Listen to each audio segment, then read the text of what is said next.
choose. Hang on. Yeah, I like to choose my font. Yeah, does it take me a long time? Yes.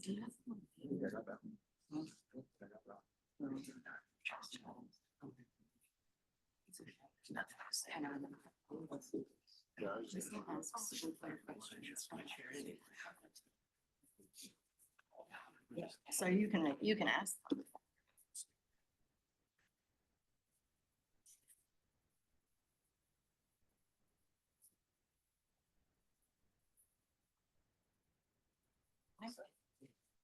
All right, we're gonna cut. It's 5:14.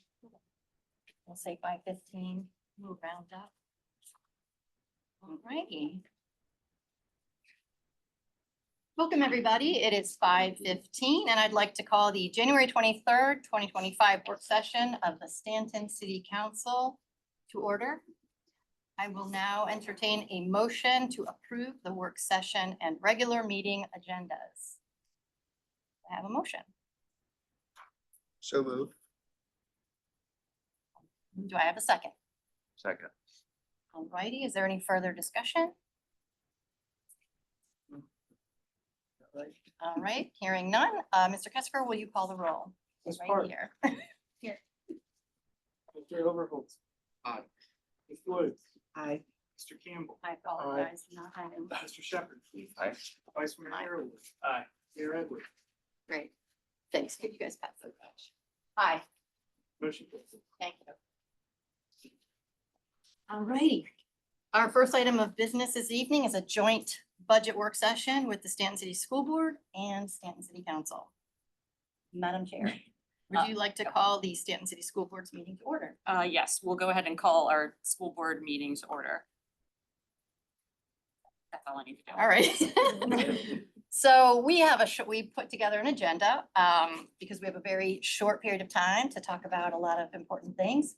So I'm going to start by just introducing our council members and the city staff that we have in the room. So I am Michelle Edwards. We have Councilwoman Corey Park, Councilman Jeff Overholtzer, Councilman Blake Shepherd, I apologize, Blake Shepherd. We have Councilman Adam Campbell, Councilwoman Alice Woods, and Vice Mayor Brad Arrowwood.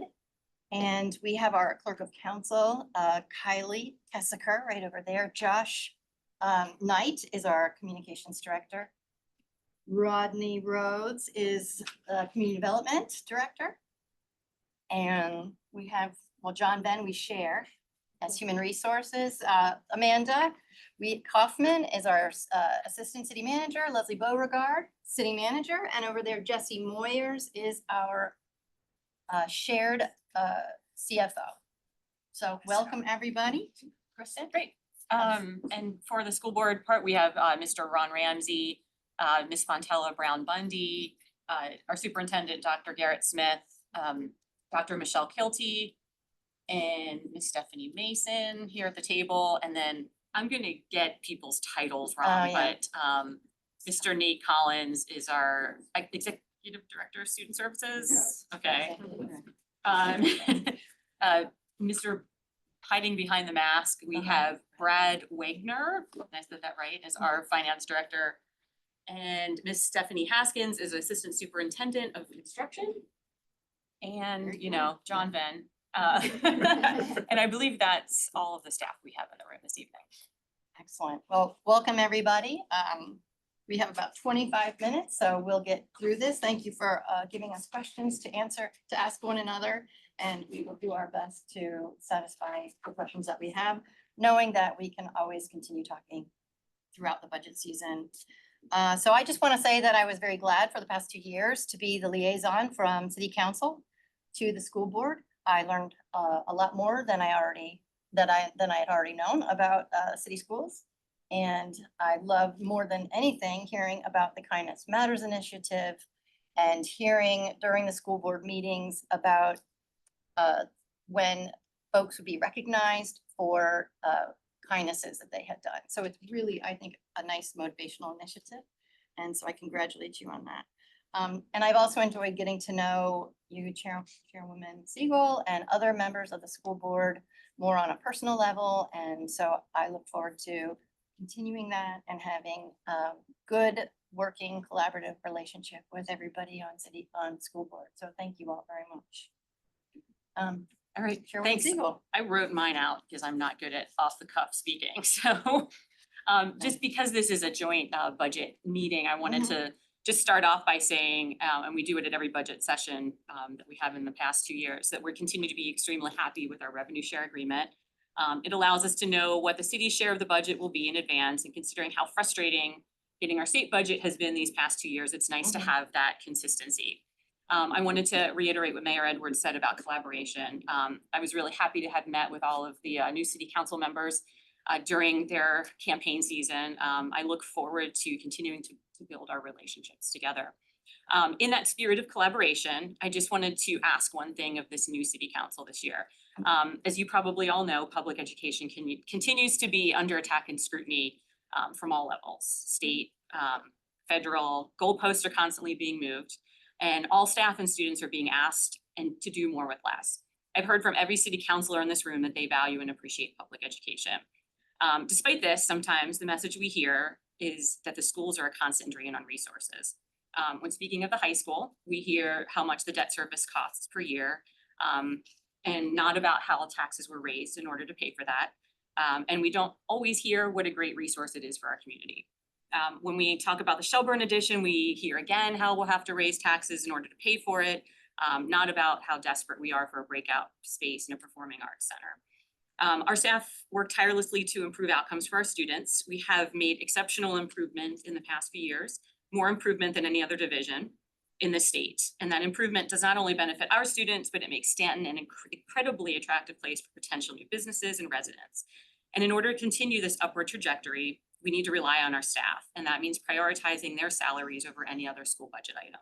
So please consider that we will always do the best with what we are given, but it's disheartening to sometimes be told that we drain the city resources and rarely ever be applauded for the exceptional strides we make as a division. Perhaps it was an oversight, but it's somewhat frustrating to have been removed from the Staunton plan in 2023 after being included in the 2019 and the 2021 versions. My hope is that by committing ourselves tonight to collaboration instead of division, we can demonstrate just how integral we are to the success of one another. So thank you. Thank you. Thank you, Chair Siegel. Thank you. So we're going to go ahead with the questions that we had collected from our various members.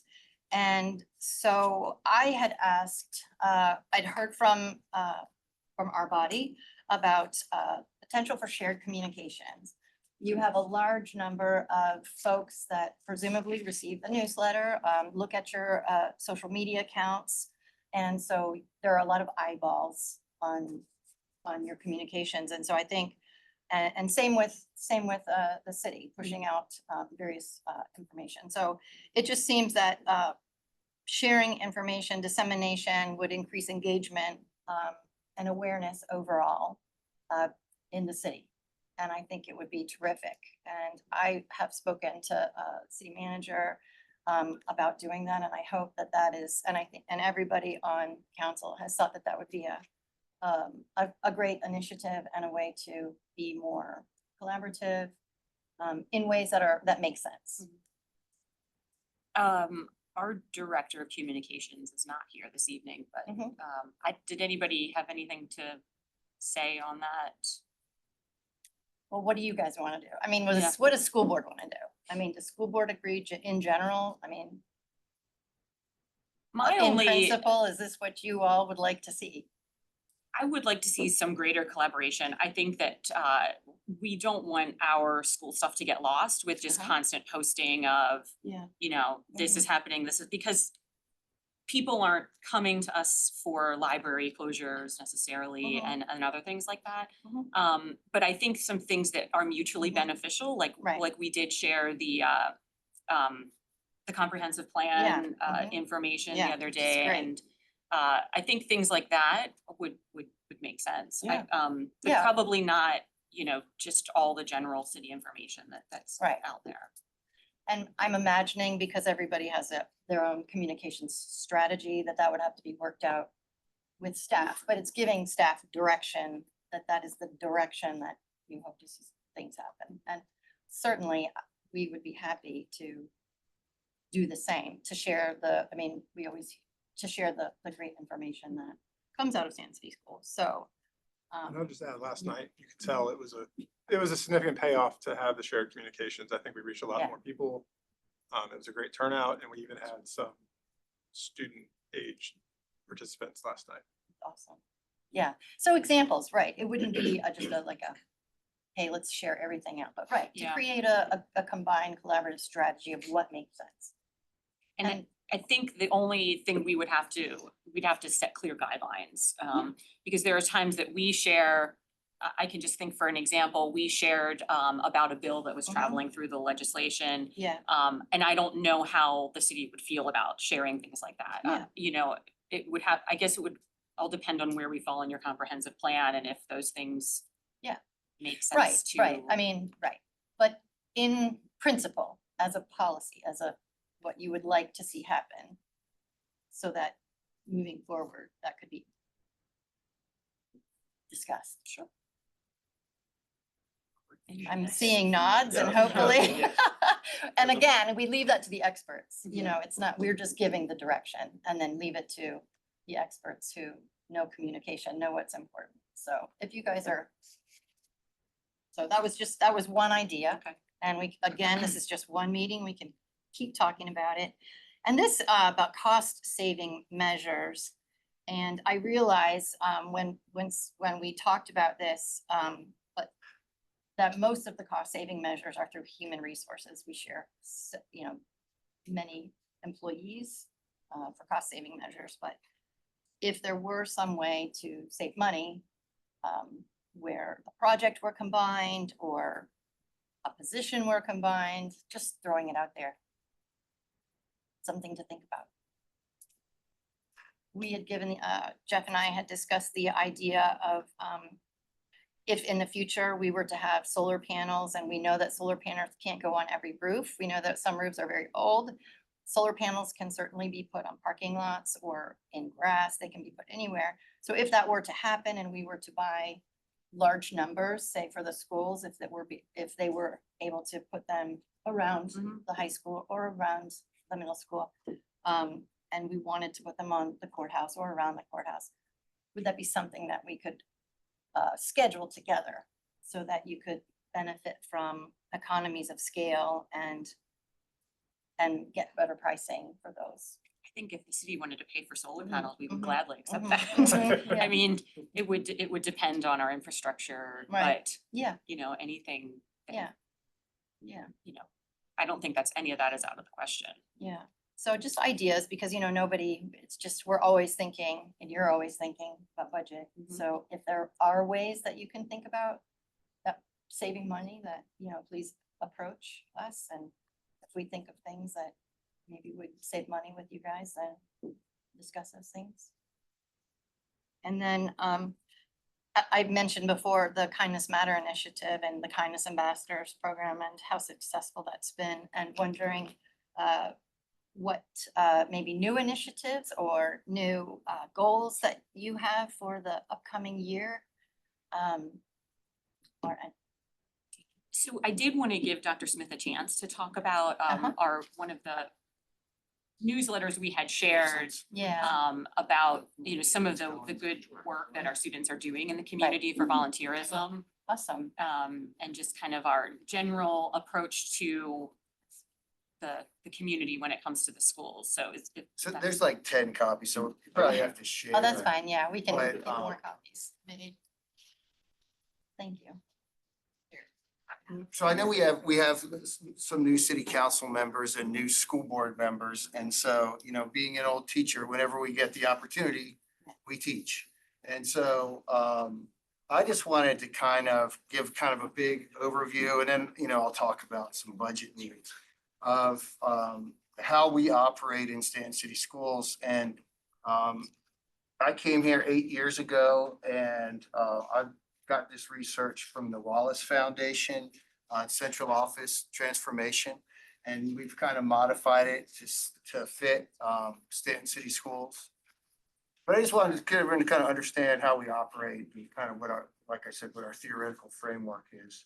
So essentially what we've done is we've flipped the pyramid. Instead of being a top-down organization, which you see a lot in school divisions, we see the school board in the central office as the lowest layer of support, right? That's our role. And so we need to, as we work up through the pyramid, we need to make sure that school administrators have what they need in their leadership teams to be successful. We expect school administrators, along with us, to be in classrooms with teachers to see what's happening, because that's where the rubber meets the road, is in the classrooms. And so as a division, we believe when you have great teaching in every classroom, that's how you truly achieve equity in schools. That means all of the students are performing at a high level, and we've reduced gaps between these subgroups. And we've been very effective doing that. And then we expect teachers and staff to give everything they have to support students. And ultimately, those benefits are manifested in the community. So our approach as a school division is always to try to, improve the community. So I shared the second document there, the Season of Giving newsletter, and I think a lot of you received it. But so, kids learn a lot of things in school besides reading and arithmetic and writing. There's all kinds of things that kids learn, like you said, Mayor Edwards, about the Kindness Matters initiative. And we're trying to leverage the service learning opportunities in the community. We also try to mirror the city itself. So, the city is really strong in the arts. In high school and Shelburne Middle School are really strong in the arts. We have a restaurant entrepreneurship class, and a really strong program there that connects from the middle school to the high school. We try to make sure that we match up and do what the city is known for, because it makes sense to us. And then if you look through here, you can see what our kids were doing in December out in the community. A couple of years ago, we were at VSBA in Williamsburg, and we heard a really smart speaker talk about, you have a lot of people in your community who don't have school-age children, and they're paying taxes to school, and they might feel resentful about that. But if you can get your kids out in the community and show community members what great kids we have, then that's a proactive and strategic way to get at that kind of attitude.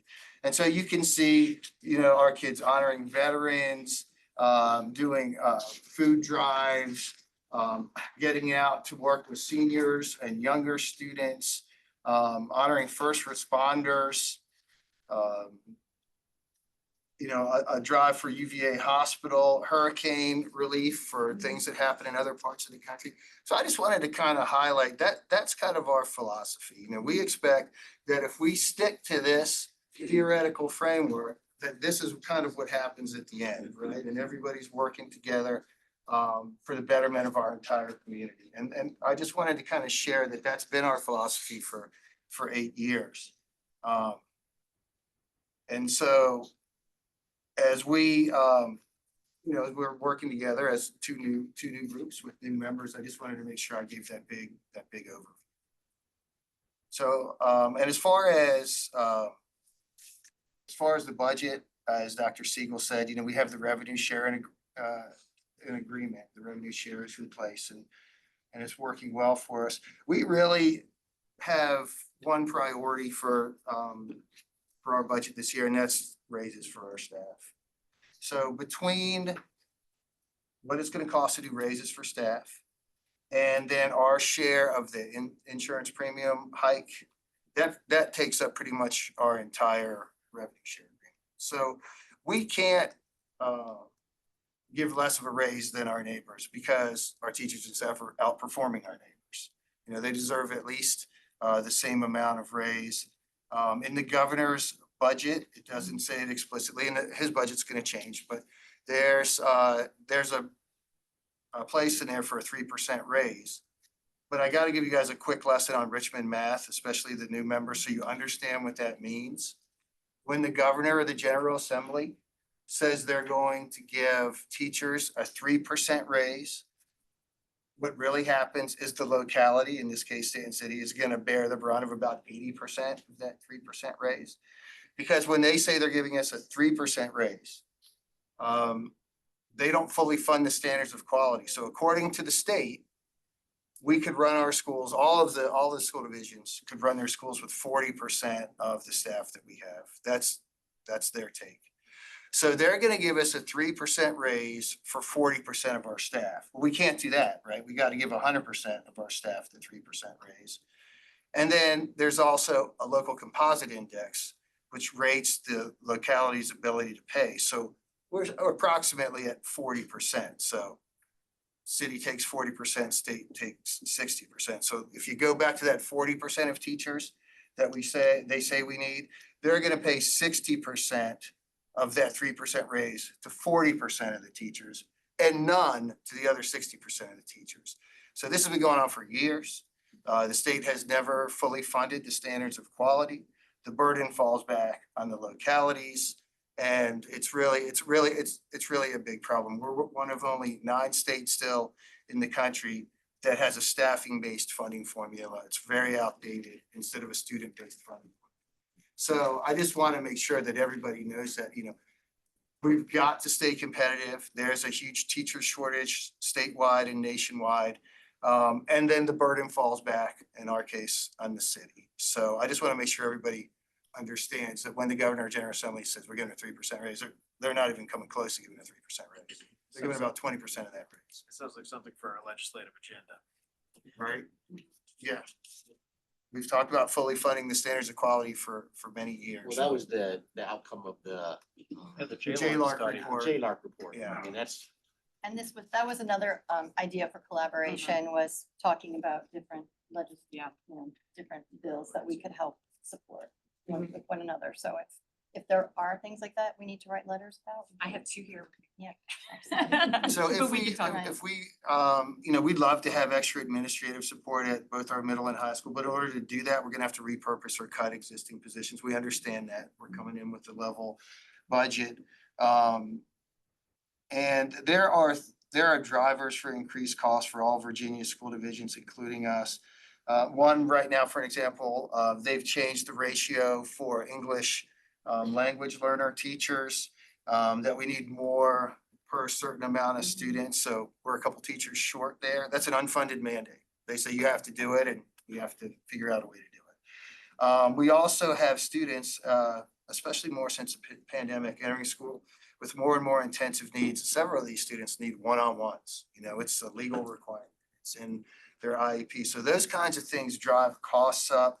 Another example, we're dealing with a broken boiler at Dixon, our preschool right now, where our youngest learners are.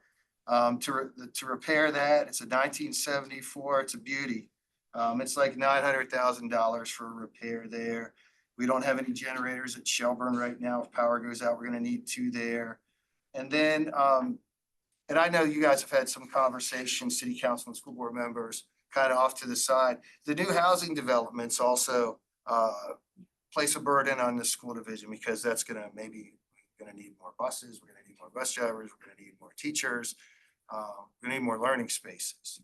So, being collaborative on that would really be proactive and smart. I had some data from Bessie Weller.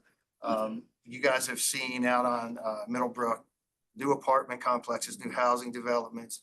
So far, they've started to roll in the last couple months, and just Bessie Weller numbers right now, they've picked up about 20 extra students so far. And, my concern has been and will continue to be that that's all gonna bottleneck at Shelburne in the 3 elementary schools. The other housing unit is at Old South. Southview. So I saw 108 units there. That is gonna impact all of McSwain, and McSwain is already over capacity. 200 more to go. Wow. Yeah, so those kinds of things have huge impacts on the school division. Those are the kinds of things we need to. And what's the Beginning best way to from- get that information to you, Dr. Smith? Is it simply you asking a staff person, or is it? What is the best way? I asked the staff to print that out for me, but is there a direct staff to staff way of getting this information?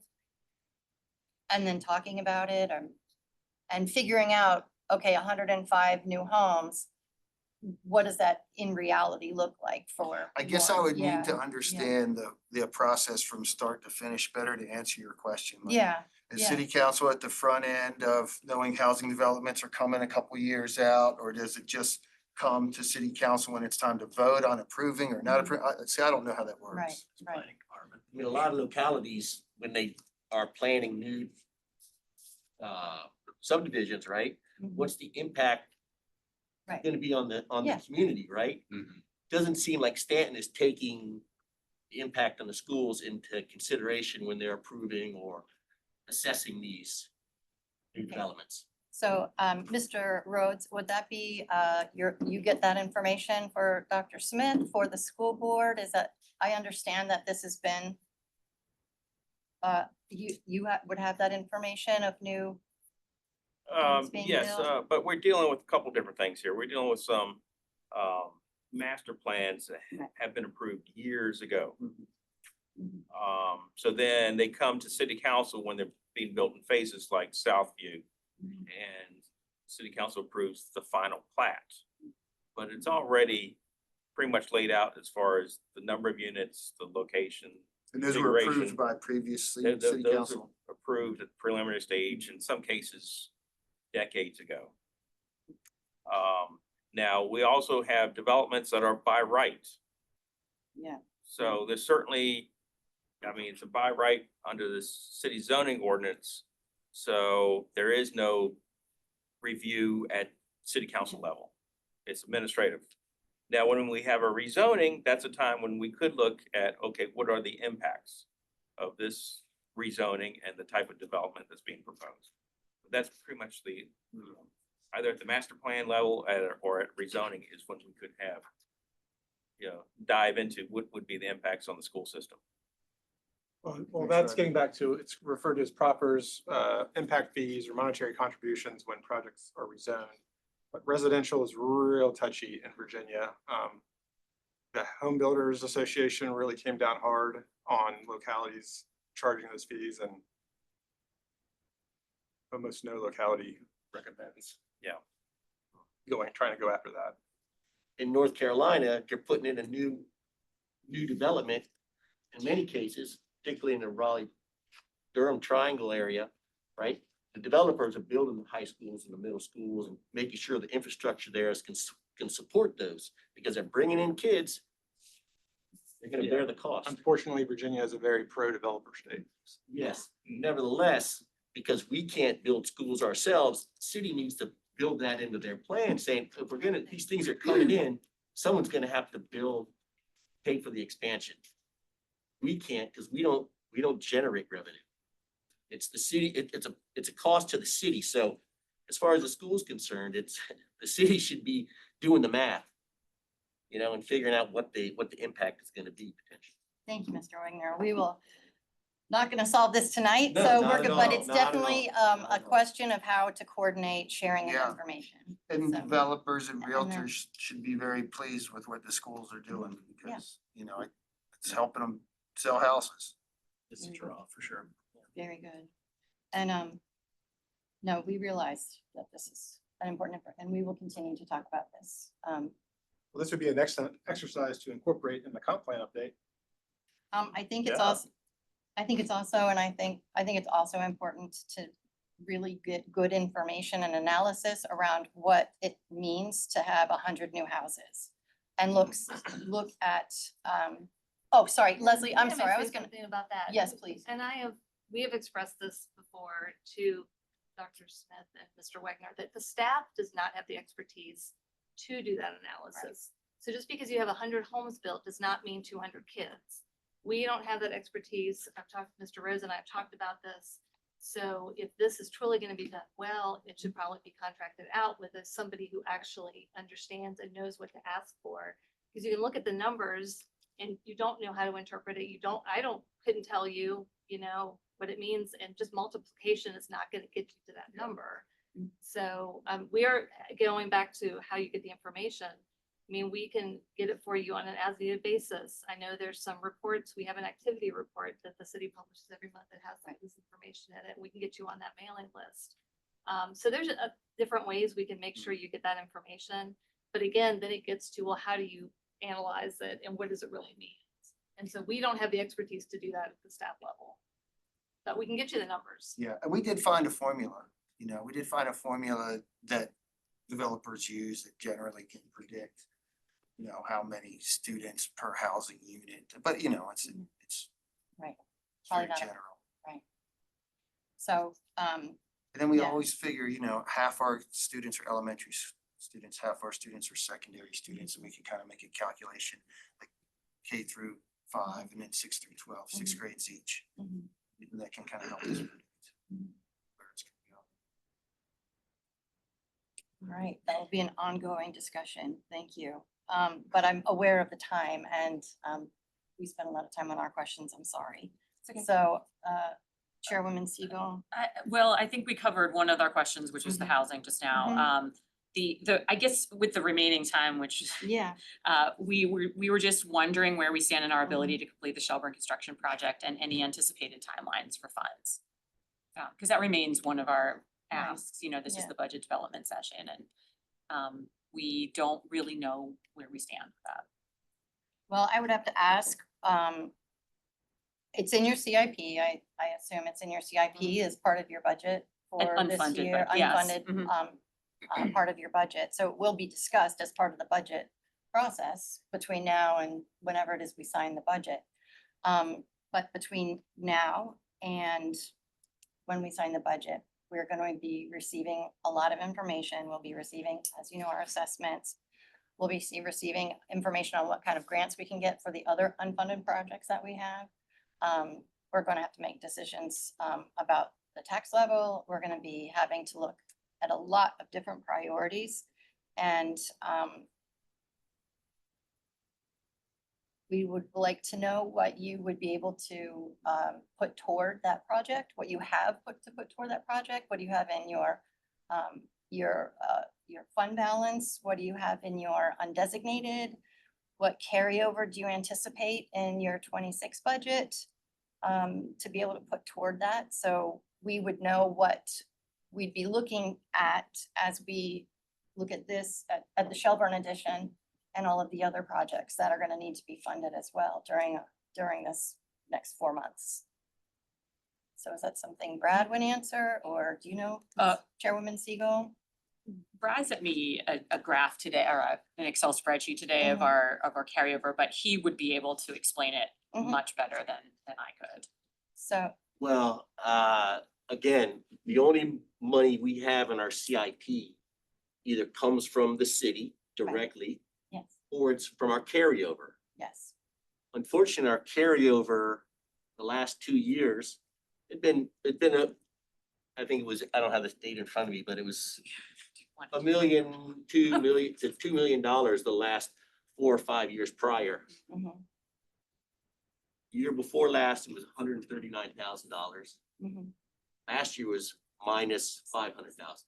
mhm. So the only way we have money to contribute is money that's already been given to us by the city. Yes. So yes. we don't fund our own CIP. The city funds our CIP. But you the have city also carryover, funds- yeah, right. City also funds all the construction of the school. So No, I realize I don't that. have anything. We don't You have have any. nothing. You have nothing in your fund balance, in your undesignated fund. You don't know If what. you look at the CIP plan, it'll show you that, we don't have $7.5 million to contribute to the, I didn't ask if you had $7.5 million. I have asked if you really had what you anything. had. yeah.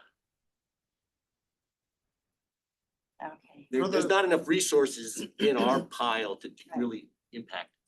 For the consideration of phase 2 in this budget cycle, are we at a point now where we need to get updated financials bids on the project, or have you all looked into that? Are we still confident that that's, Yeah, we can't put out a bid because we don't have the money. do you think, So, has there been we're- any estimate work in terms of what we might be looking at now internally, if we're still, how confident we are with that initial cost, or?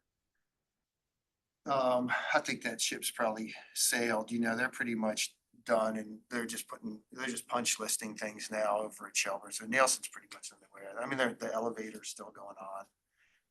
Some furniture is still coming in, but that's about it. Okay. for that, so.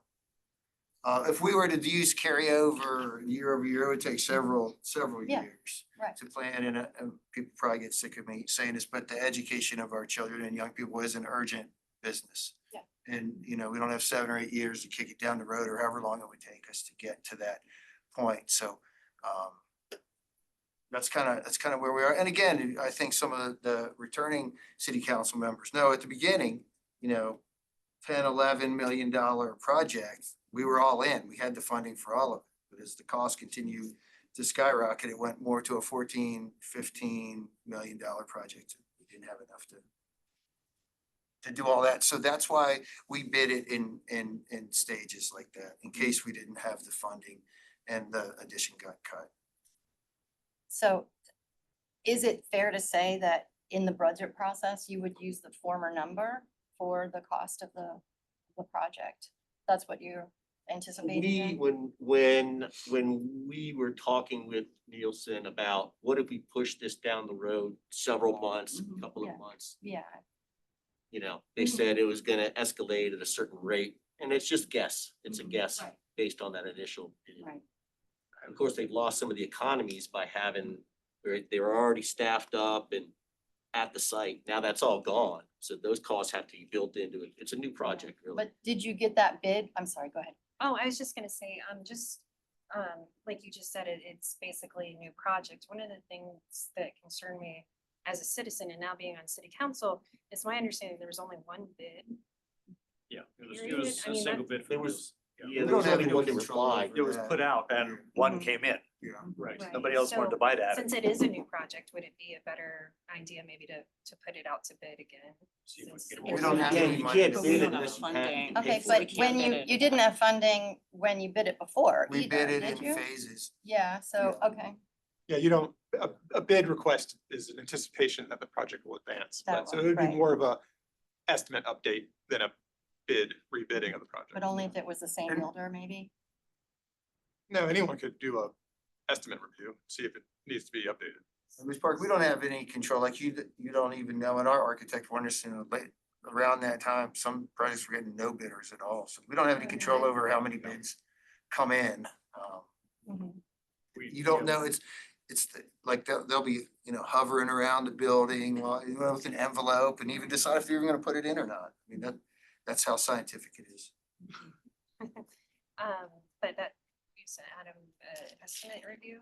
could Possibly be done. Yeah, I mean, I don't know if we're at the point, if it's been long enough that you're gonna see a considerable difference, and, I mean, I think at this point, last year's cost is probably still a good estimate for consideration in the budget. Yeah. I mean, it's unlikely it's going down, I'll tell you that.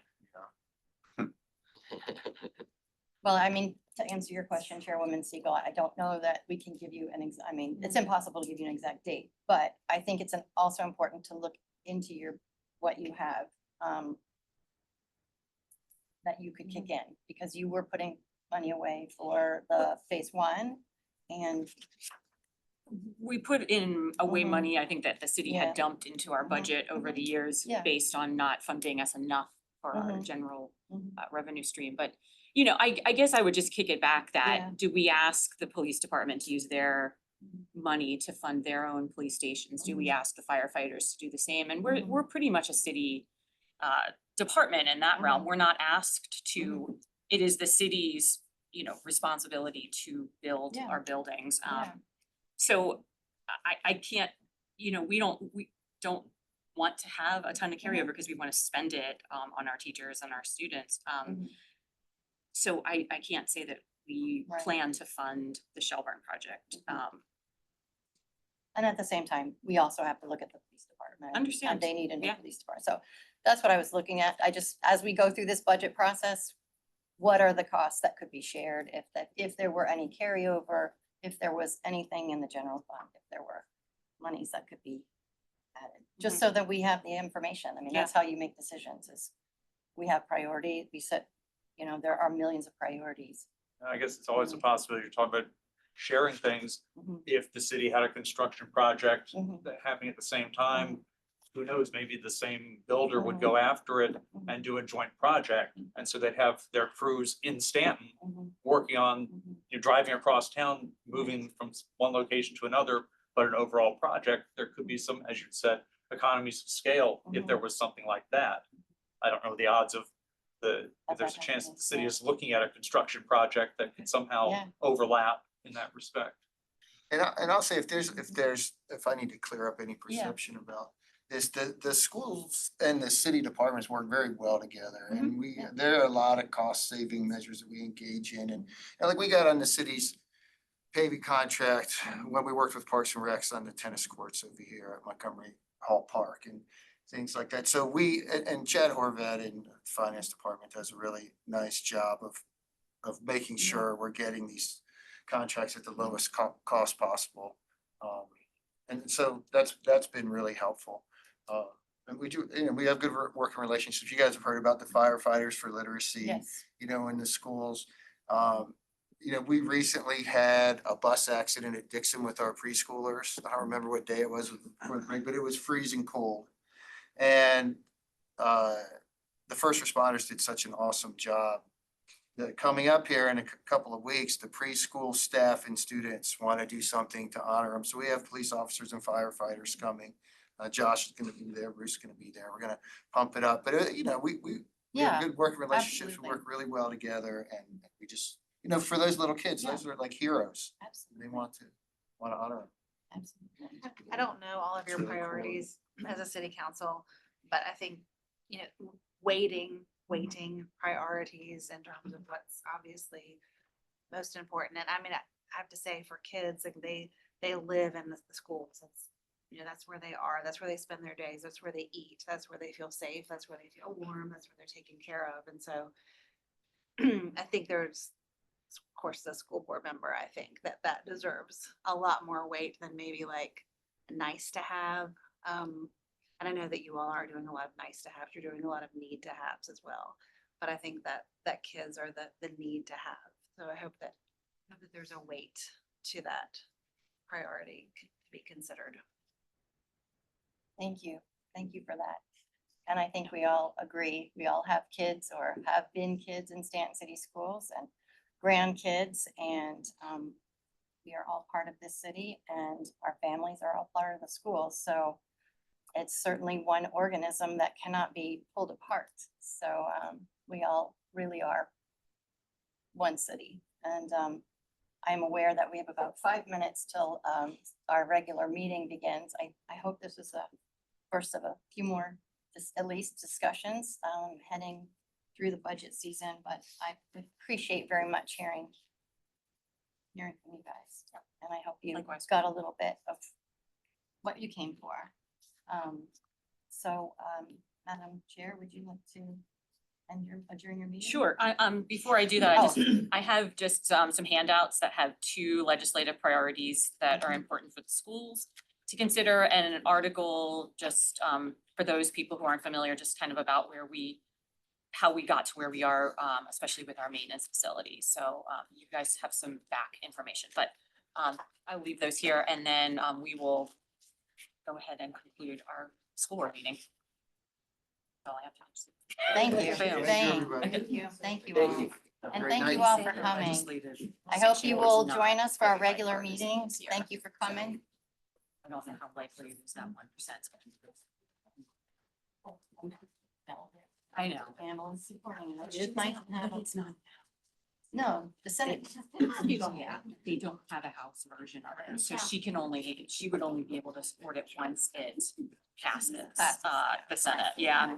I mean, that means a lot. It means a lot. It does. I mean, it might, she might have some kind of influence. It's just that last year, the House bill is the one that went I appreciate it, further yeah. and had the most bipartisan support, and it died like before the Senate. Yeah. Extremely, The other one's extremely about frustrating. The support cap. Oh, Yeah. support staff. Yeah, that was supposed to have gone away years ago and Yeah. they've never done it. This has been speaking a lot of Spanish Yep. because there's kids from all over. It's gonna be just for a short term. How many years has it been? The one thing my students never believe is that they may. Oh, Yeah. thank you. Need to have another- You said a lot. Yeah, maybe just a booster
room into No, we weren't. council closing. chambers. We were not enclosed anything, so we will now move on to item 3, an update of Bright, the regional public transportation system. Ms. Beauregard. Yes, we have several folks from the Planning District Commission here this evening, and I'm going to let Devin introduce herself.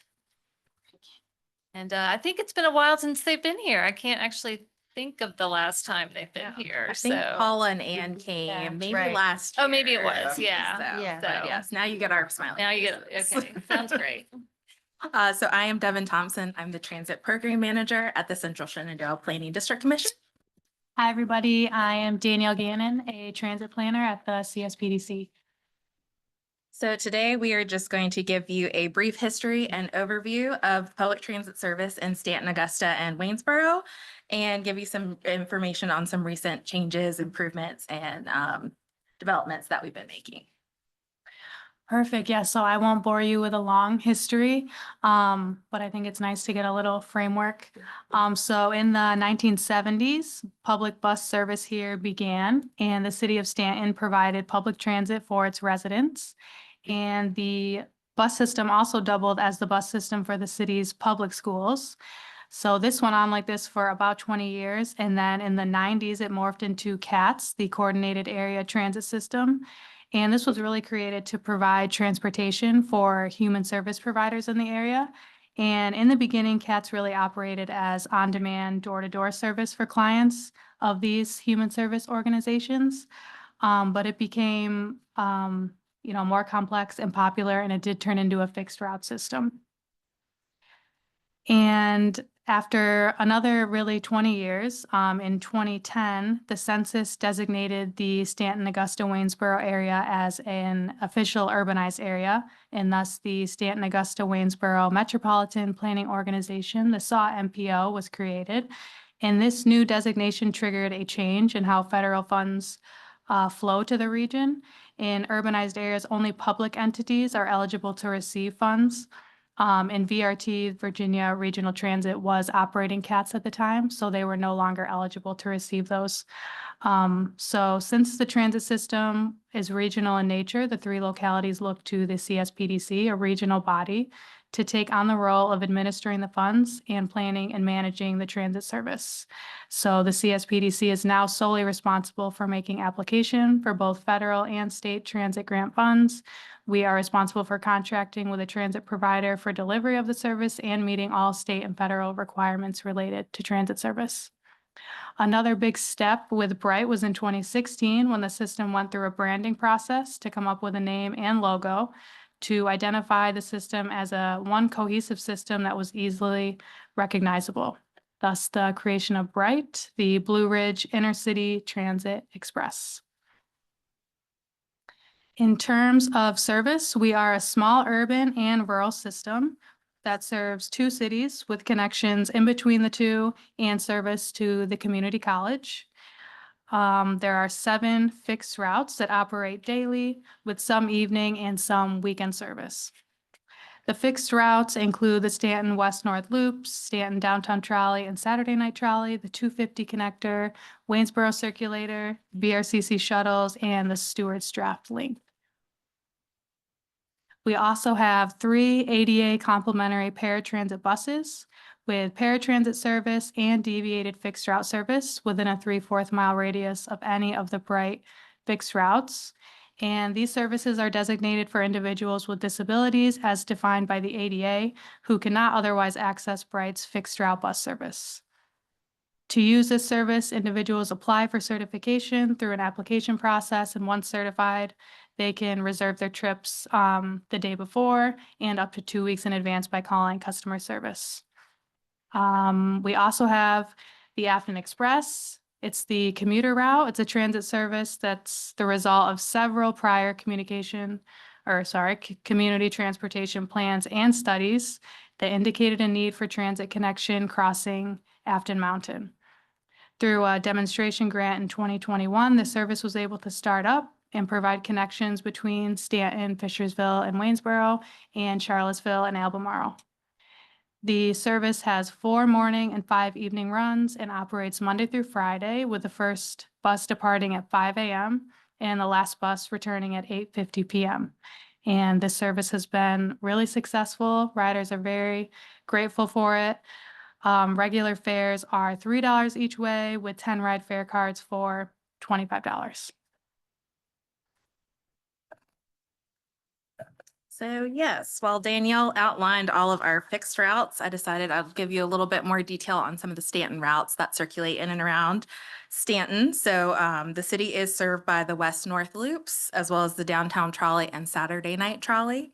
So the West North Loops serve outlying areas and medical and retail destinations Monday through Friday, 6:30 a.m. to 7:30 p.m.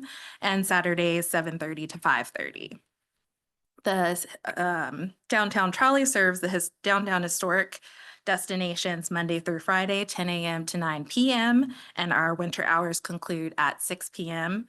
and Saturdays, 10 a.m. to 6 p.m. And then there's also the Saturday Night Trolley, which operates Saturday evenings, providing connections to retail and entertainment destinations, 6 p.m. to 10 p.m. And again, they have winter hours that conclude at 9 p.m. Additionally, the 250 connector provides service between the cities of Staunton and Waynesboro through the Route 250 corridor. And it stops at Augusta Health, WWRC, the Augusta County Library, as well as both Staunton and Walmart, Staunton and Waynesboro Walmarts. So these eastbound and westbound buses operate Monday through Friday, 7:30 to 9:30, and Saturdays, 8:30 to 7:30. And the 250 connector also connects not only to the Staunton routes that I talked about, but also to the Blue Ridge Community College shuttle at the Staunton Lewis Street Hub. And then it connects to the Waynesboro Circulator and Stuarts Draft Link at the Waynesboro Walmart. So even though we are a relatively small system, we do serve a very large geographic area. So we are logging many revenue hours, as you can see, nearly 705,000 and nearly 37,000 revenue hours to serve a little over 212 passenger trips in fiscal year 2024. Specifically, Staunton route ridership hovers around 1,500 passenger trips per month for the trolley on average, as well as 2,500 passenger trips per month on the West North Loop, just to kind of give you a little context of what Staunton makes up for that 212 passenger trip total.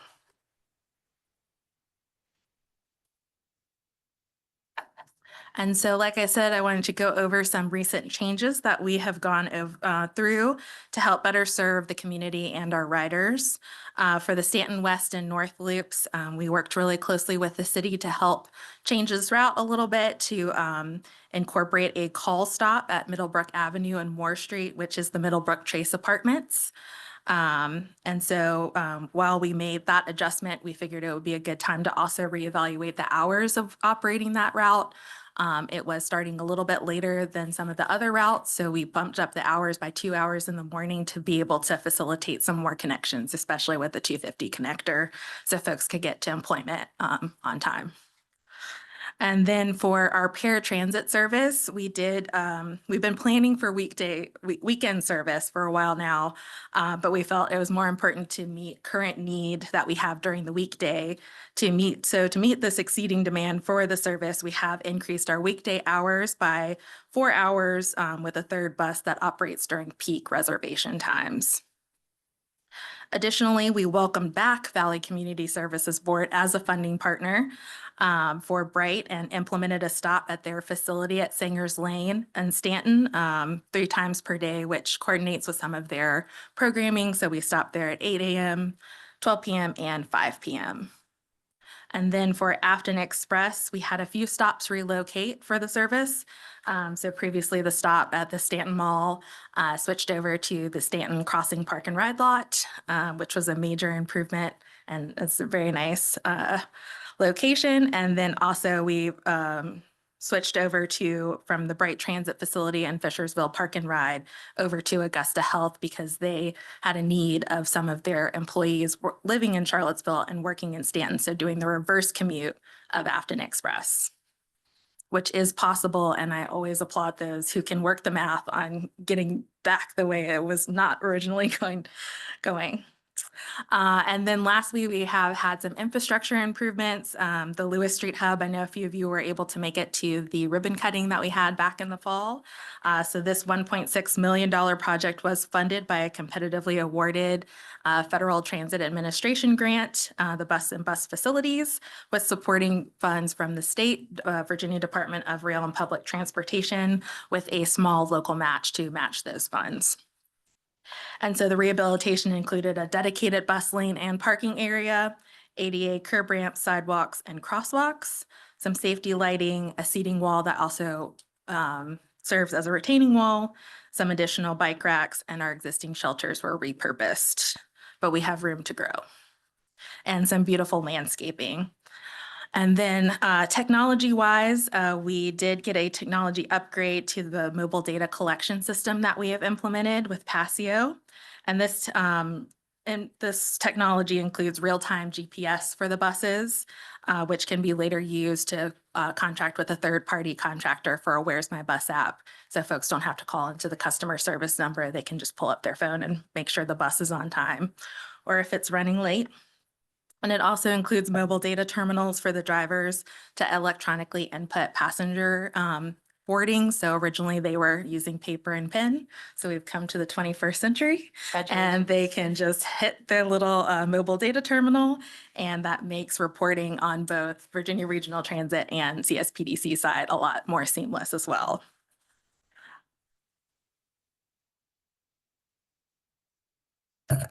So if you want to hang out with me and Devin more, you can come to a BTAC meeting, the Bright Transit Advisory Committee meetings. We meet every other month on the third Wednesday, and our first meeting was in January, so March will be our next one.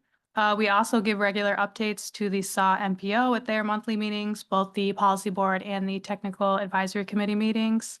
And we are always happy to do community outreach events and presentations to educate folks on the services we offer. If people need to know, where we go, how to ride the bus, please reach out to Devin or I. We would love to set that up. And that's all she wrote for now. But if you all have any questions, comments, concern.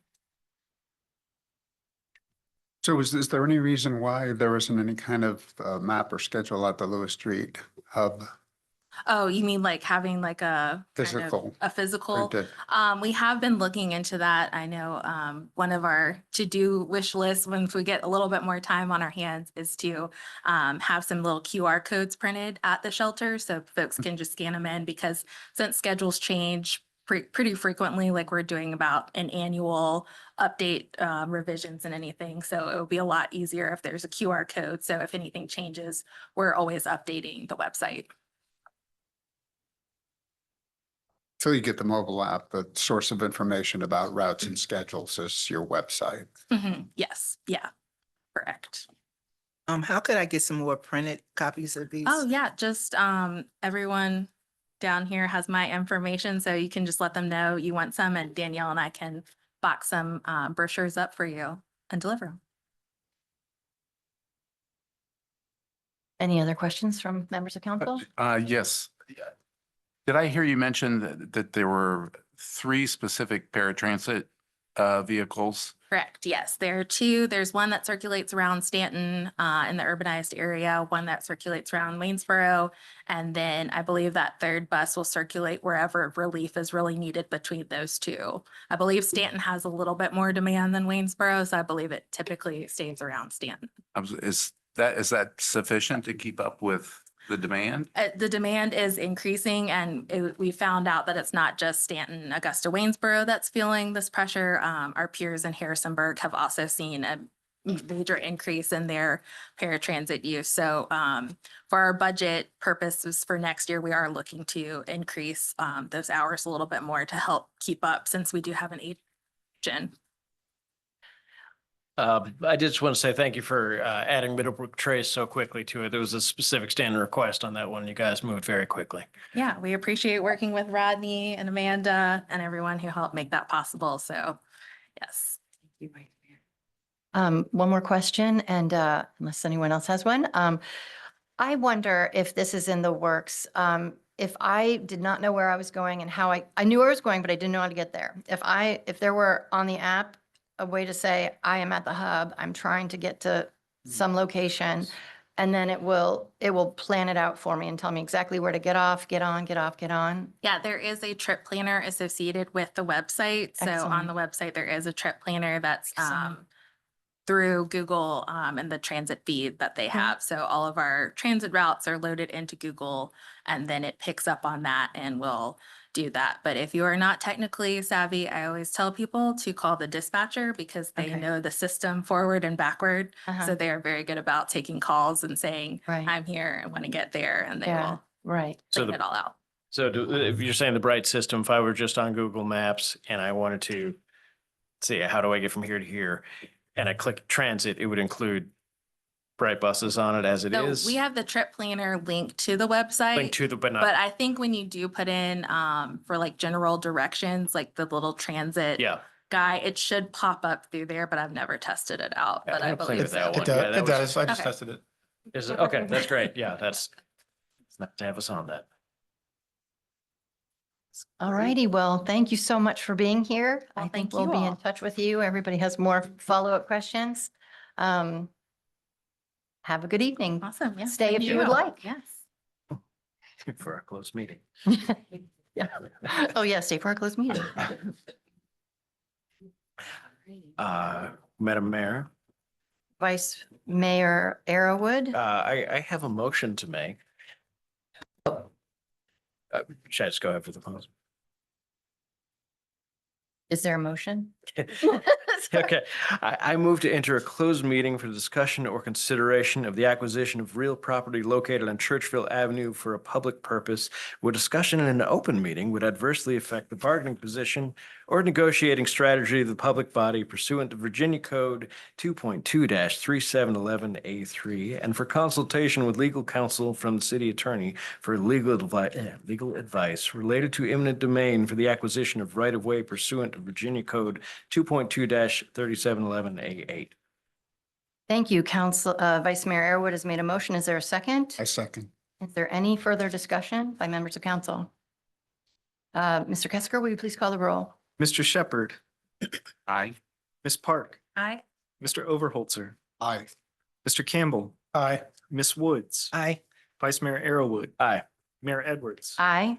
Motion carries. We are now in closed session.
And I'd like to call the January 23rd.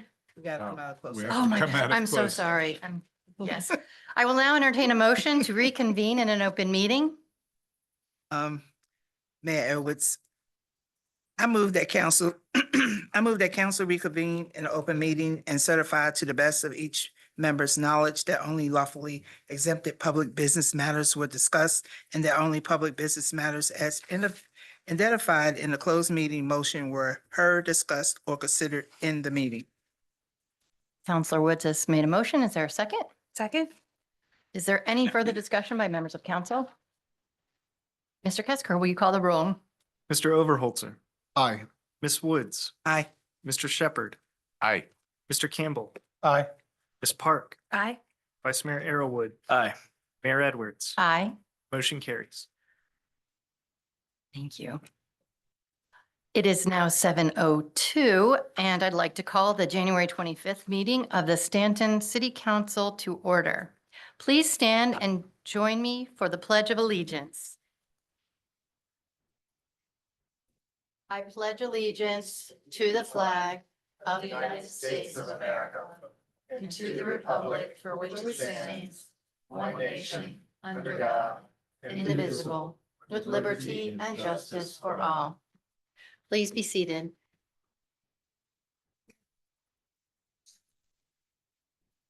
Tonight's invocation will be given by Counselor Campbell. Thank you, Mayor Edwards. Good evening, everyone. So the 2 weeks since our last council meeting have certainly been eventful. From the unimaginable devastation of the Los Angeles wildfires to the hopeful ceasefire and the release of additional hostages between Israel and Hamas, to the swearing in of our 47th President of the United States, to honoring and reflecting on the life and teachings of Martin Luther King Jr. Regardless of individual beliefs or opinions, the current state of the world, our nation, and even at a more local level, is one of tension, of different and seemingly polarizing views, of anxiety, and even fear. So what's next? While I certainly won't pretend to know or even guess what the future holds, I do know that the path forward is all of us continuing to work together to find common ground and a better understanding of one another. The goal remains clear: life, liberty, and the pursuit of happiness. The hard part is navigating the various paths that lead us to these foundational principles to make sure everyone arrives together. And no matter how frustrating or difficult it might be, we only achieve this through working together, loving and respecting one another, learning from our mistakes, compassion, and forgiveness.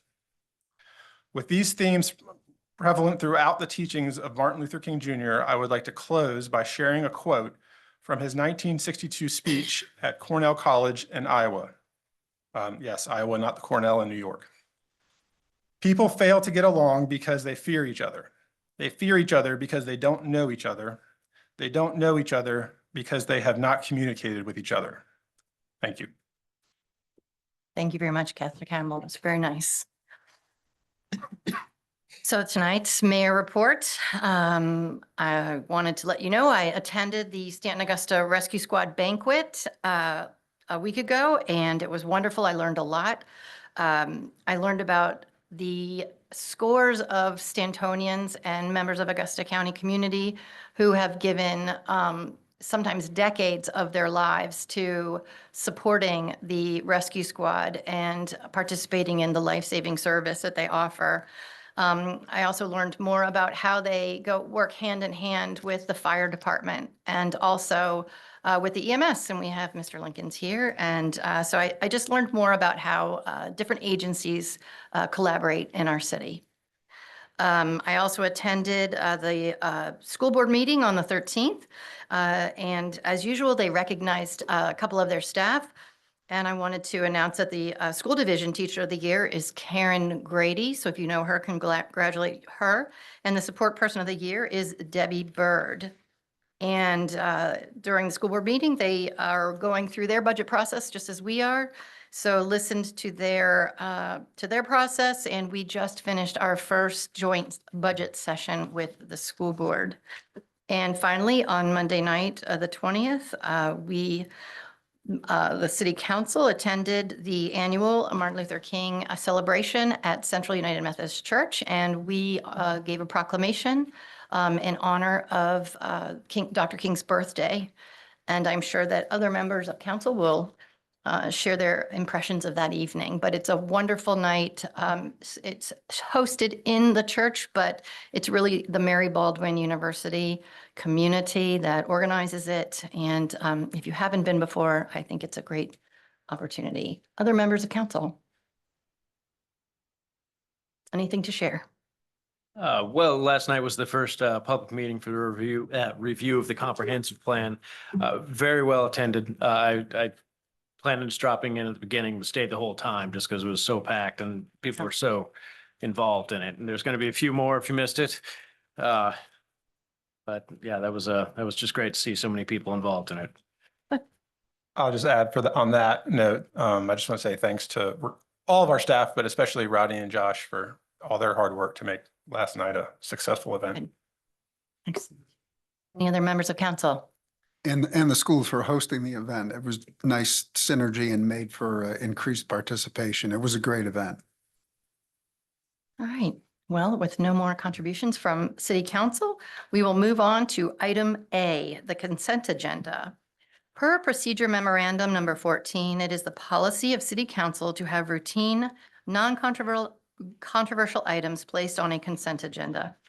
All items on the consent agenda will be voted on in one motion. If separate discussion of an item is requested by any member of council, that item will be removed and considered separately at the end of the regular meeting agenda. Would any member of council like to remove item A1, approval of the minutes for the organizational meeting of January 7th, or the work session and regular meeting minutes from January 9th, or item A2, fiscal year 2025 second quarter financial report from the consent agenda to be placed on the regular meeting agenda? Hearing none, I will entertain a motion. Madam Mayor, Uh, I move to approve the consent agenda as presented. Thank you, Counselor Overholter. Is there a second? I'll second. Counselor Shepherd, is there any further discussion? Mr. Kesker, would you please call the roll? Ms. Woods, Aye. Mr. Shepherd, Aye. Mr. Campbell. Aye. Mr. Overholtzer, Aye. Ms. Park, Aye. Vice Mayor Arrowood, Aye. Mayor Edwards. Aye. Motion carries. Thank you, Mr. Kesker. Moving on to item B, we will now hear a public hearing for an ordinance to amend the fiscal year 2025 budget for the city of Staunton by adding budget amendment number 3. Ms. Beauregard. Jesse Moyers, our Chief Financial Officer, is here this evening to walk through this item.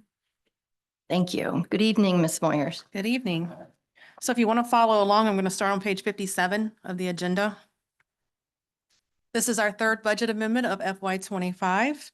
This is the main budget amendment of the year. Once the audit is over, we have a lot of grants that carry over, restricted gifts, fund balances that we need to appropriate, in addition to some grants and things like that. The total budget amendment is $36,126,671. That does require a public hearing, which is scheduled for tonight. It was properly advertised in the newsletter on January 16th, and it will come before council on February 13th for consideration. So I'm going to start, I'm going to run through the details with you, if that's okay, instead of the first couple pages, which kind of summarizes it. So on page 62, I'm going to run through some of these lines, and if you have questions, just stop me and let me know. The first item is just to appropriate opioid settlement funds. And then the second item is $270,843 to appropriate carryover opioid funds. The Valley Supportive Housing, that was on the presentation last week, $27,393. That's from the FY '24 carryover. Grant fund balances for the state forfeited assets, $25,307.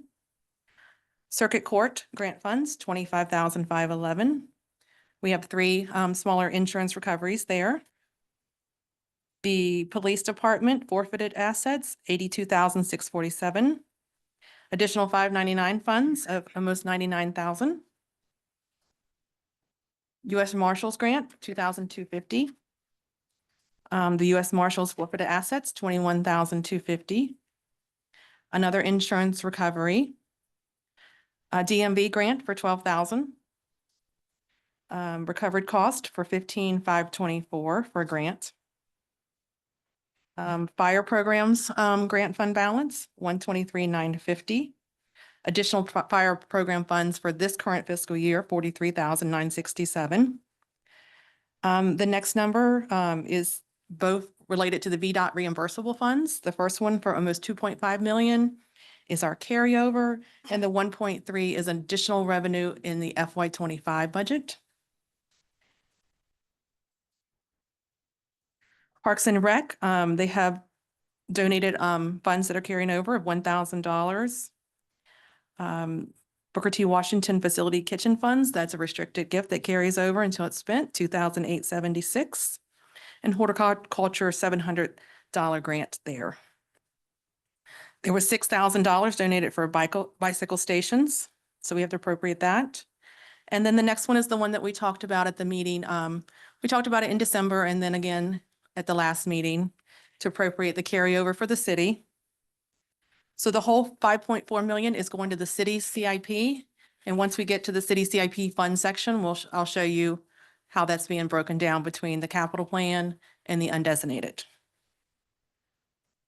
And then like we did last year, the health department actual expenditures are going to come in cheaper than what they had told us that they were budgeting.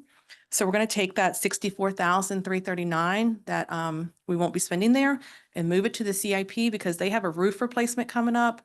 And we're going to use those funds toward our share of the roof replacement. We split that, I believe, 50-50 with Augusta County.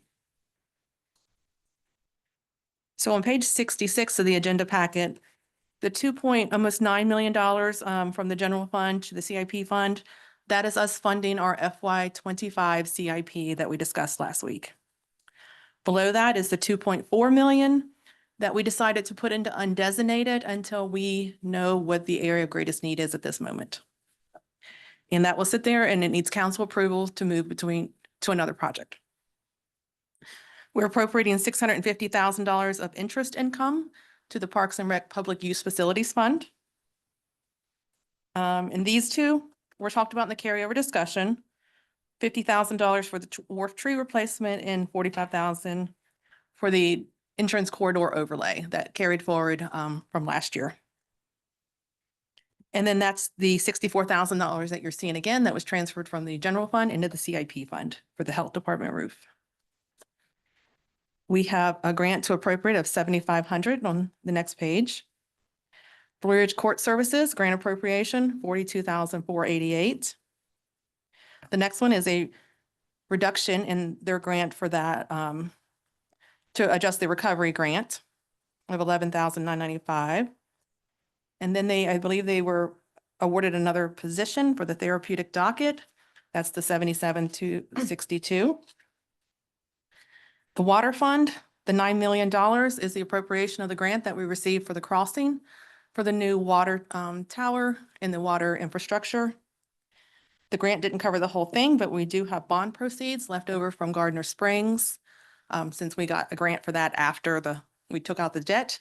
So those grant funds will be funding the shortfall in the water fund. The sewer fund, the next page, we have a small insurance recovery. And then we have the $4.5 million that we need to appropriate for the sewer portion of the grant that we received on the crossing. The remaining balance will have to come out of the sewer fund balance. That's the $1.9 million. That is the portion that was not covered by the grant. And then we have a grant adjustment in the environmental fund of $2,582. And then we'll move on to the school section, which will be on page 69. Guess I should pause to see if you have any questions on the city section. Okay. So schools, appropriation of their additional Title III funds. The next line is the Title I Part D funds. And then we have the 619 preschool funds. And a lot of these are grants that are kind of tied to, once the audit is done, we have to appropriate with the additional funds they can spend. And then we have the school improvement grant, 29,502. Title VI grant, a little over $800,000. Title I, an additional 266,000. Title II, 22,556. Title IV, 39,438. A negative adjustment in the grant balance for Perkins, 19,551. And reappropriating their all-in funds, because they received those upfront and didn't spend them all, of 496,428. Next page, these are just restricted gifts that we are reappropriating, 32,000 and 12,000 for the equity funds that supports the Kindness Matters. A $500 donation to the library. 31,521 for the Thacker Fund. Two small grant balances there for the next two items. The Arts Grant, 1,184. The 275 is them covering their CIP with their carryover that was in their FY25 plan. The Versa Grant, 3,800, and an insurance recovery of 4,900.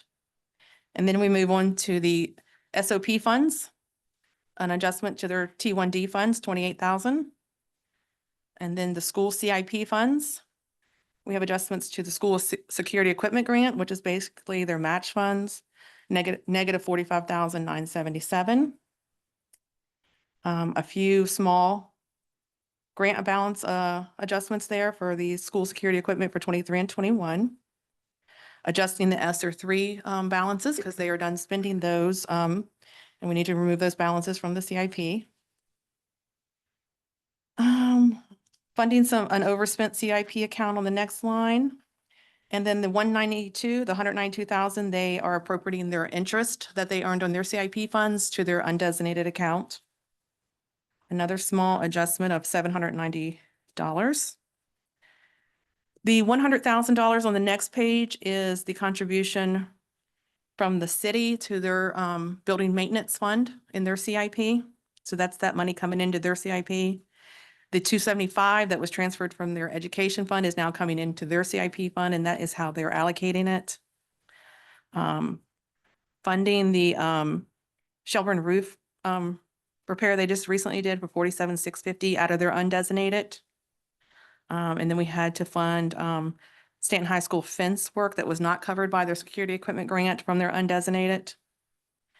And then appropriating the current year security equipment grant of 145,829. The Fund 930 is their cafeteria fund, and those are just reappropriating restricted gifts that keep carrying forward until they are spent. And then finally, their textbook fund, they're carrying a fund balance of a little over $1.1 million, and I'm just appropriating that in case they have a textbook adoption they want to do. Any questions on any of that? And if you don't have any questions, we can move into the public hearing. Okay. Questions from council? All righty. In a moment, I will open the public hearing. This is a time that council sets aside to hear from citizens and others about this specific topic. We ask that you please give your name, your address, and then keep your remarks to 5 minutes or less. When you reach the 5-minute time limit, I will let you know that your time has expired. For our Zoom participants, please raise your hand now if you wish to speak on this particular public hearing. If you raise your hand during this public hearing, you will also be able to raise your hand during future public hearings and from matters from the public. And please keep your comments to 5 minutes as well. Once everyone who wishes to speak has had an opportunity, I will then close the public hearing. I will now open the public hearing. So if you wish to speak, please approach the podium and we will alternate between those present and those on Zoom. Again, this is a public hearing for this item agenda. Does anybody wish to come speak on this item? Mr. Kesker, is anybody at home? No, ma'am, we have no hands raised. All righty, well, I will close the public hearing. And I will have, entertain a motion. No motion this evening. There's no, Madam I'm Mayor. sorry. Okay. Thank you. We will move on to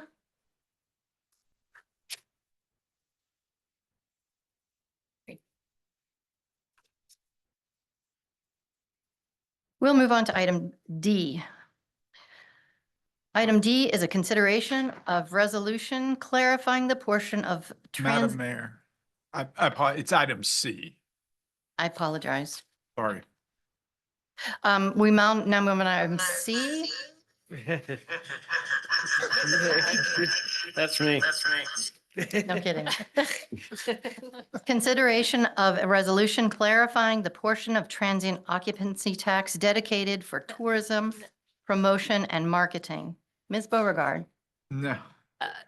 Item C, Item item C C. is the VDOT road. As in VDOT. Oh my gosh, I'm Okay. so sorry, You guys. still have that one we took out in there. Yeah, It's- I It's apologize. Councilmember Arrowood's fault. Yeah, It's always He Councilor- distracted It's everybody. entirely my apparatus. Yes. that did it to Consideration you. of a resolution authorizing Virginia Department of Transportation inventory adjustment. Ms. Beauregard. The Lyle Hart City Engineer is here this evening to walk through this item. Good evening, Madam Mayor and Uh, Council. and Good evening, Mr. Hart. I appreciate you guys breaking the ice for me. Yeah. Leave it to Brad Well, and construction, me. construction of the public infrastructure of the Red Oaks subdivision, section 7, which is River Oak Drive, was recently completed and accepted by the city in December. The city wishes to add this newly constructed street to the city's urban maintenance inventory, which is registered with VDOT, as is required to receive reimbursement from VDOT for the maintenance of such qualifying roads.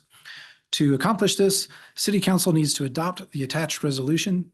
A sketch of the new street is referenced in the resolution and is also.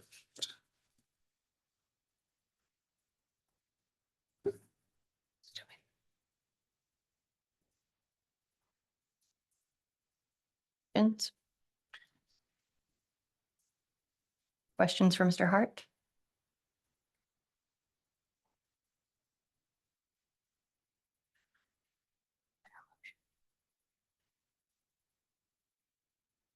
Okay, well, If there are no questions, I will entertain a motion. Madam Mayor, Vice Mayor Arrowood. I move the city council adopt the resolution authorizing the Virginia Department of Transportation to add River Oak Drive as shown on exhibits A and B of the resolution to the city's local system of roads. We have had a motion. Is there a second? I second it. Is there any further discussion by members of council? Mr. Kessinger, will you please call the roll? Ms. Park, Aye. Mr. Shepherd, Aye. Ms. Woods, Aye. Mr. Campbell, Aye. Mr. Overholzer, Aye. Vice Mayor Arrowood, Aye. Mayor Edwards. Aye. Motion carries. Thank you. Thank you. Thank you, Mr. Hart. We will now move on to item D.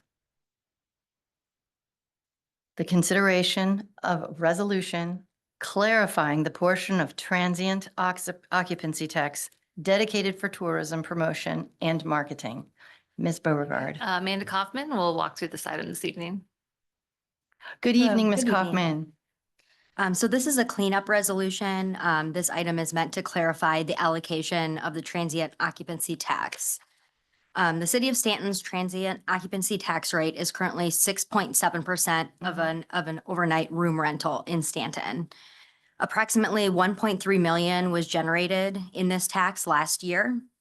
And so in practice, the city annually commits 2.7 of that total 6.7% to the annual operations of the tourism department. And I'll provide you a little bit of context on how we got there. So in 2007, the transient occupancy tax rate was 4%. The city council raised that rate to 5% and made a motion to allocate that additional percentage to strategic marketing campaign for tourism. And then in 2016, the tax was again raised from 5% to 6.7%. The council discussed allocating the additional 1.7% to efforts to increase overnight visitation in Staunton. So in practice, 2.7% of the overall transient occupancy tax collected has been allocated to tourism department annually. And so for some perspective, this amount only makes up a portion of their annual budget, with the remainder coming from the general fund. So this year, FY '25, tourism's budget is approximately $665,000, with an additional $62,000 for the visitor center. Of this $727,000 budget, 502 of that comes from the tax. So last year, when we were developing the operating budget, we discovered that in 2007, while council adopted the motion to allocate the 1% to tourism efforts, it was not reflected in the ordinance that codified that increase. It was further discovered that in 2016, neither the motion nor the ordinance codifying the increase, the second increase, mentioned the allocation of the 1.7% to tourism efforts.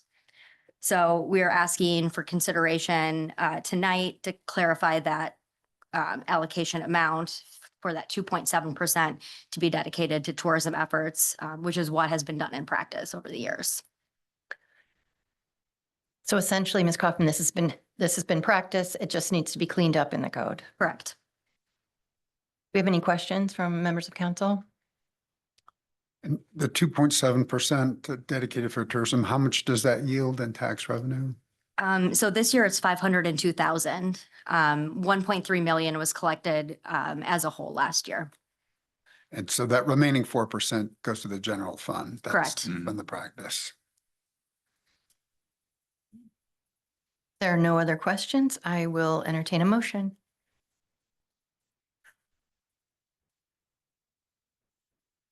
Madam Mayor, Councilor Oberholzer? I move that City Council adopt the proposed resolution clarifying the portion of transient occupancy tax dedicated to tourism promotion and marketing. Thank you. We have a motion. Is there a second? Second. Thank you. Councilor Woods, is there any further discussion from members of council? Hearing none, I'll ask Mr. Kesker to please call the roll. Ms. Park, Aye. Mr. Overholzer, Aye. Mr. Campbell, Aye. Ms. Woods, Aye. Mr. Shepherd, Aye. Vice Mayor Arrowood, Aye. Mayor Edwards. Aye. Motion carries. Thank you, Mr. Kesker. We now come to matters from the city manager. Ms. Beauregard, do you have any information you'd like to share with us? I do, Madam Mayor. Vice Mayor Arrowood mentioned the comprehensive plan open house last night, and I'd just like to mention that if you go to our homepage at ci.stanton.va.us, it's on one of the scrolls. It's the second little button. You'll find a link directly to the comprehensive plan update. You can now access the mapping activity to put pins and leave comments. And then also all the posters of the open house are now on this website as well. And you can also leave comments on those this is under how to engage section. So all of that has been updated from last night, which is really exciting. Speaking of tourism, the new Virginia Travel Guide features the Virginia Scenic Railway.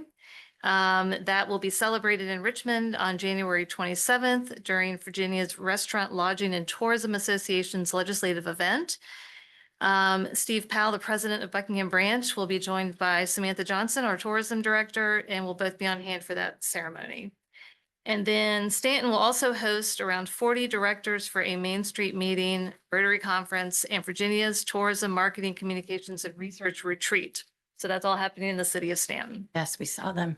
And then finally, speaking of fun stuff to do, Shop and Dine Out, we're already talking about it again. This will be our 6th year offering Shop and Dine Out downtown. Staff kicked off business meetings with the businesses this week for the next season, which will start in April. And for those of you who don't know, but I can't imagine nobody knows what this is, businesses extend their footprint onto the street in front of their storefront on Beverly Street between Lewis and New Streets.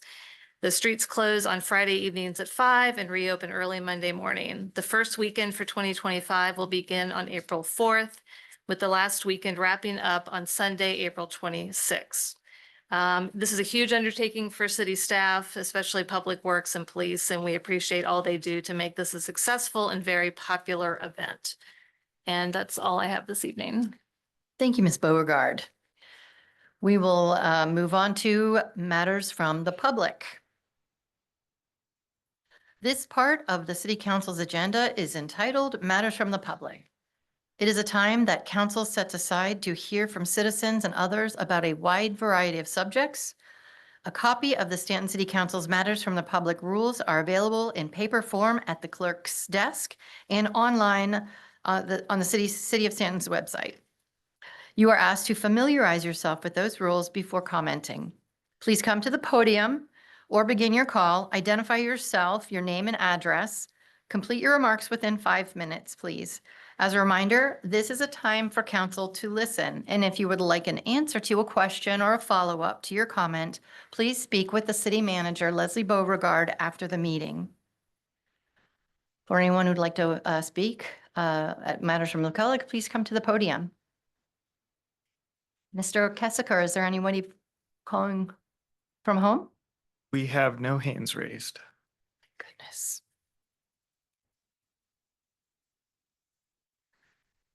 All righty, well then I will call. If we're gonna close matters from the public, Oh, I'm sorry. Mayor Edwards would like to make a motion to re-enter a closed meeting. Oh, okay.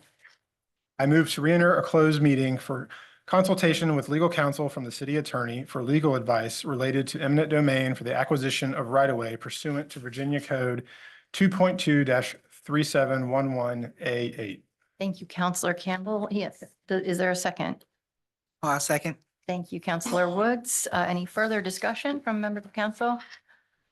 Mr. Kessiker, will you call the roll, please? Mr. Shepherd. Aye. Ms. Park. Aye. Ms. Woods. Aye. Mr. Campbell. Aye. Mr. Overholzer. Aye. Vice Mayor Arrowood. Aye. Mayor Edwards. Aye. Motion carries. We are now in closed session.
An open meeting. Madam Mayor, Yes, Counselor Woods. I move that council reconvene in an open meeting and certify to the best of each member's knowledge that only lawfully exempted public business matters were discussed and that only public business matters as identified in the closed meeting motion were heard, discussed, or considered in the meeting. We have a motion. Do we have a second? Second. Thank you, Counselor Oberholzer. Any further discussion on this matter? Mr. Kessiker, will you please call the roll? Mr. Shepherd. Aye. Ms. Woods. Aye. Mr. Campbell. Aye. Mr. Overholzer. Aye. Ms. Park. Aye. Vice Mayor Arrowood. Aye. Mayor Edwards. Aye. Motion carries. The work session is now adjourned. The meeting. The meeting. The work session is now adjourned. The meeting is now The meeting is